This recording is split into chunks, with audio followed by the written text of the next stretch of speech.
Hello दोस्तों, मैं कुलदीप शर्मा आज आपके सामने एक नया वीडियो लेकर आया हूँ। ये वीडियो है बेसिक नॉलेज अबाउट एक्ट की। एक्ट कैसे बनता है। किसी भी एक्ट को बनाने के लिए एक प्रोसीजरल रहता है, उस प्रोसीजरल को फॉलो करने पर ही वो एक एक्ट बनता है। सबसे पहले जिस विषय पर एक्ट बनाना है उस विषय के बारे में जानकारी लेने के लिए एक एक्सपर्ट्स की टीम बनाई जाती है। एक्सपर्ट्स की टीम एक बिल या एक मसौदा तैयार करती है।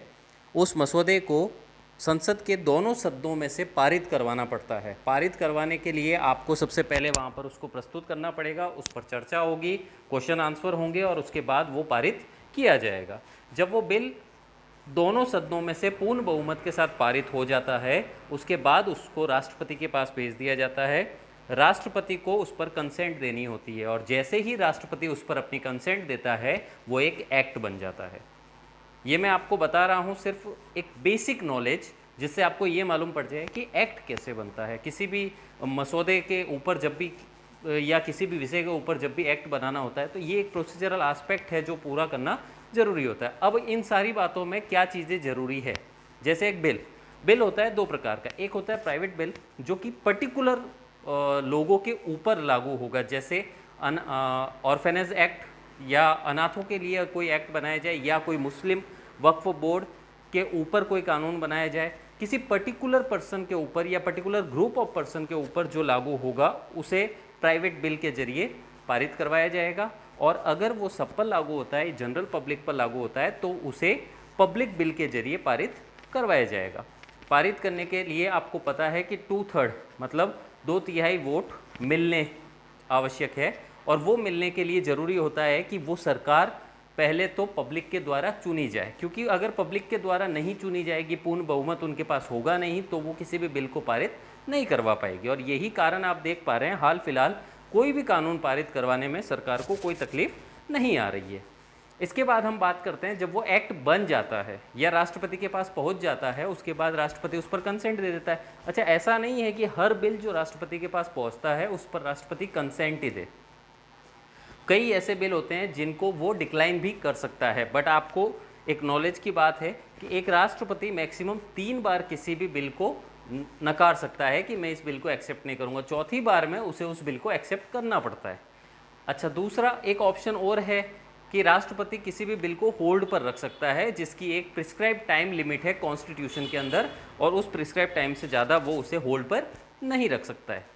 कॉन्स्टिट्यूशन हर चीज़, किसी भी चीज़ को अगर आपको बनाना है, कानून बनाना है, तो उसके लिए ये सारी जो प्रक्रिया मैंने अभी डिस्कस की, ये सब कॉन्स्टिट्यूशन में लिखी हुई है।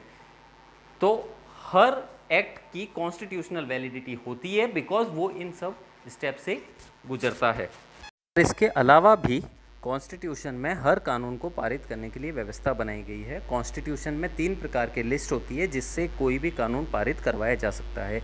वो 3 लिस्टें होती है, यूनियन लिस्ट, स्टेट लिस्ट और कॉन्करेंट लिस्ट। ऐसे कानून जिसको सेंट्रल गवर्नमेंट के द्वारा पारित करवाना है उन्हें यूनियन लिस्ट में डाला गया है। यूनियन लिस्ट में काफ़ी मैटर्स इन्वॉल्व करते हैं। उसके बाद स्टेट लिस्ट में उन सभी कानूनों को डाला गया है जिसे स्टेट गवर्नमेंट के द्वारा पारित किया जाएगा।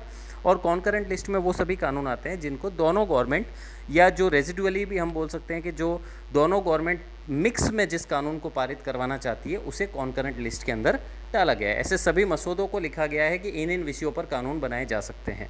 तो उस प्रकार से एक एक्ट की रचना होती है। अब क्योंकि ये मेरा पहला टॉपिक है तो मैं सिर्फ ये ब्रीफ में आपको बताना चाहूँगा कि एक एक्ट के क्या क्या कंटेंट्स होते हैं। तो एक एक्ट्स को रेगुलेट करने के लिए उसके अंदर रूल्स एंड रेगुलेशंस होते हैं, जिसके लिए सेपरेट प्रोविजंस होते हैं, सेक्शंस होती है, उसके बाद सब सेक्शंस होती है, फिर क्लॉज होते हैं, सब क्लॉज होते हैं, नोटिफिकेशंस आते हैं, सर्कुलर्स होते हैं। और जब ये सारी चीज़ें हो जाती है उसके बाद में भी अगर एक्ट को पारित करने में या पालन करने में कोई कठिनाई आती है तो समय समय पर सुप्रीम कोर्ट और हाई कोर्ट के द्वारा जो जजमेंट पास किए जाते हैं वो भी गाइडलाइंस बनते हैं। तो कई ऐसी चीज़ें हैं जो आपको एक्ट में पढ़नी होती है। वो सारी चीज़ें हम डे बाय डे या थोड़ा थोड़ा करके डिस्कस करेंगे। आगे से जो मेरे वीडियोज़ होंगे वो पर्टिकुलर इनकम टैक्स एक्ट के ऊपर होंगे। तो इनकम टैक्स एक्ट को हम डिस्कस करेंगे। इनकम टैक्स एक्ट 1961 और उसके रूल्स जो है वो 1962 में बनाए गए हैं, उसके ऊपर हमारा पूरा ये डिस्कशन रहेगा। मैं कोशिश करूंगा कि मैं ज़्यादा से ज़्यादा स्टूडेंट से जुड़ सकूं, उसके लिए मुझे आपके सहयोग की आवश्यकता होगी। तो अधिक से अधिक मेरा वीडियो आप शेयर कीजिए, लाइक कीजिए और मेरे इस चैनल को सब्सक्राइब कीजिए ताकि मैं आपको ज़्यादा से ज़्यादा इनकम टैक्स एक्ट के ऊपर नॉलेज दे सकूँ। और साधारण और सिंपल भाषा में आपको समझा सकूं कि ये कानून क्या है और इस कानून के अंदर हमको क्या क्या पढ़ना है। Thanks for watching my video.